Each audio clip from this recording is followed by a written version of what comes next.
Well, in the US, Super Tuesday is fast approaching. This is when 16 states go to the polls to decide their candidate. We know that Nikki Haley is still hanging on. Joining me live is former White House Chief of Staff and now Bondi Partners consultant Mick Mulvaney. Mick, why? Why is she hanging on?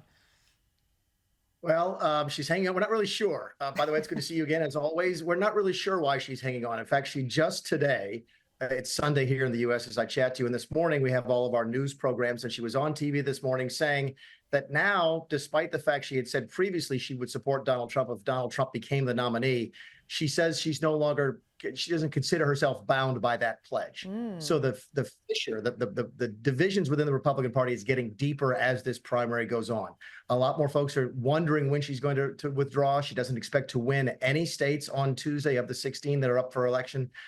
So it's getting very close, Laura, to where folks, even who support her, are scratching her head and wondering why she's still here. Why are they? I mean, this is all down to money, right? And she's still getting, some hefty sums going her way. Yeah, she's raising a good bit of money, not as much as she used to. She's had some major donors back out. She's had some major foundations back out, folks that were helping her with volunteers, grassroots activities, stuff that's very important to candidates, have pulled out from supporting her in the last couple of days. So it's really unclear. I guess the only theory I've heard, Laura, that makes any sense to me is that if Donald Trump gets convicted and ends up in jail, Nikki Haley thinks she might be the Republican nominee. I don't see it. Nobody else seems to see it, but apparently Nikki does. And even if Donald Trump went to jail, he could still be president and he could still be the nominee, couldn't he? Yeah, let's be clear again. Under our system, you can run from jail, you can win from jail, and we think you could even serve from jail. It sounds outrageous. It's actually happened. It's happened a couple of times with members of Congress. There's actually been House members who have run from jail in the past. So, yeah, we didn't think we'd be having this conversation just a couple of years ago, but here we are. Yeah, right. So where are the Democrats looking at this all playing out at the moment and not panicking that they are just going to be following Joe Biden off a cliff to defeat? Yeah, I was with a very high-ranking Democrat this week, by the way, at the National Rugby League visit to Las Vegas. Oh, good. You were there. Together a group of folks to talk about politics, and I was there with a high-ranking Democrat who said that he's a former head of the National Party, that they intend to stay with Joe Biden all the way to the end. They still think he has a chance to win. I think that's fair. I think that's right. I think any other Democrat would have a better chance to win. It's a 50-50 race, Laura. Keep in mind, the only person who could beat Donald Trump is Donald Trump, but Donald Trump is still in the race. So that means Joe Biden could, in theory, win. Wow. So I think that's what Democrats are banking on right now, is that Trump just implodes between now and November. Yeah, okay, maybe. But I remember back in the midterms when we were talking about how it was such a poor showing for Donald Trump. Everyone was writing him off. And here we are.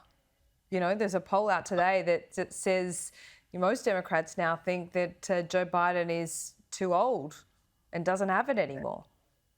We get polling here all the time, and I've talked about how unimportant polling is because most of them are national polls, and we don't elect presidents here nationally. We do it state by state. Yeah. But there was a big New York Times poll out over the weekend that got down into some detail about how Donald Trump is actually doing better now than Joe Biden with Hispanic voters and with African-American voters. If Joe Biden is going to lose those types of voters going into November, it's a very difficult road for him to win. So the Democrats are not panicking.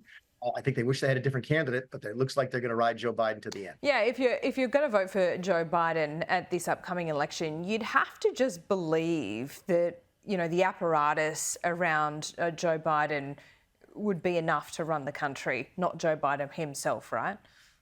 Yeah, that's fair. It also raises the issue of who your vice president is. Ordinarily, 99 times out of 100, who a candidate's vice president is does not matter in this country. Yeah. I don't think it's happened in my adult lifetime. There's been a couple of circumstances historically. This might be the exception. That Kamala Harris might be an important part of this campaign where folks look and say, I don't think Joe Biden will survive the next 4 years. I think I might be voting for Kamala Harris. That might help some voters. It might hurt some others. More hurt than help, do you think? She's actually more unpopular right now than Joe Biden is. That's not that unusual for a vice president versus a president. But yeah, she's not perceived as being the strongest replacement for Joe Biden, but she is the natural replacement, being the sitting vice president. Okay. Mick Mulvaney, did you say you're in Vegas to watch that game? Oh, I missed the game. No, it was Oh, yesterday. I had to come home to work, but no, there was some huge games. I think they had more than 25,000 people in that's Las good. Vegas, the same stadium they just played the Super Bowl in. It was a huge success. They sold out a bunch of resorts in Las Vegas, so it was Aussie weekend in Las Vegas for sure. And it was televised. Did you watch it? Did you like it? It was on Fox, your sister nation here, and they've just signed a new contract here in this country. So it's been a lot of advance for NRL here in the US. Excellent. Well, I'm glad you're on board. Have you picked a team yet? No, I'm still getting people still make fun of the fact that I root for the Sydney Swans in the AFL. So Oh, I'm okay. being more careful next time. Well, you can go for the Cronulla Sharks. Let me make that suggestion right now, and you can take that on board. Good colours too, black, blue, and white. Thanks all. Okay. Thanks. Okay. Mick Mulvaney, we'll see you next week. Thanks so much. All the best.